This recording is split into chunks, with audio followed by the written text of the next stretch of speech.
অগ্রিম টিকিট সংগ্রহ করা দর্শকদের ভিড় দেখা যায় বিকেল থেকে। তবে ভেন্যু যেহেতু শপিং মলে, তাই বাধে বিপত্তি। টিকিট না থাকলেও অনেকেই কনসার্টের গেটের সামনে ভিড় জমান, আর তা নিয়ন্ত্রণে রীতিমতো হিমশিম খায় দায়িত্বরত নিরাপত্তারক্ষীরা। প্রথমে মঞ্চে ওঠেন ভাইকিংস, কিন্তু তাদের গান পরিবেশনের সময় কনসার্ট স্থলে মূল গেটের সামনে দেওয়া অস্থায়ী দেয়াল সরিয়ে নেয় উৎসুক জনতা।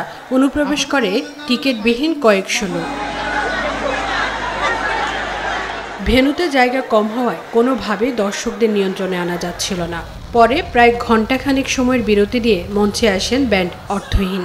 পরিবেশ অনুকূলে না থাকলেও গান পরিবেশন করে যায় দলটি।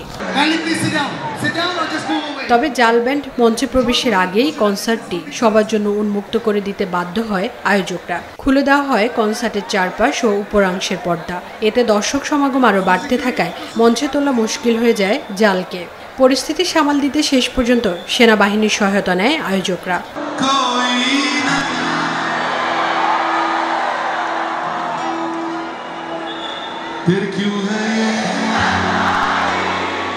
সবার শেষে কনসার্টে পারফর্ম করে জাল।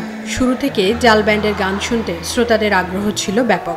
ব্যান্ডটির প্রতিষ্ঠাতা ও শিল্পী গহর মুমতাজ মঞ্চে প্রবেশ করতে উল্লাসে ফেটে পড়েন দর্শকবৃন্দ।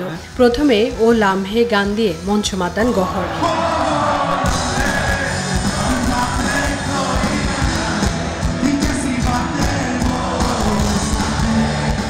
এর মধ্য দিয়ে 14 বছর পর ঢাকা মাতালো ব্যান্ড জাল। এর আগে 2010 সালে প্রথমবার ঢাকায় এসেছিল দলটি। এরপর বাংলাদেশে আর কোনো কনসার্টে দেখা যায়নি তাদের।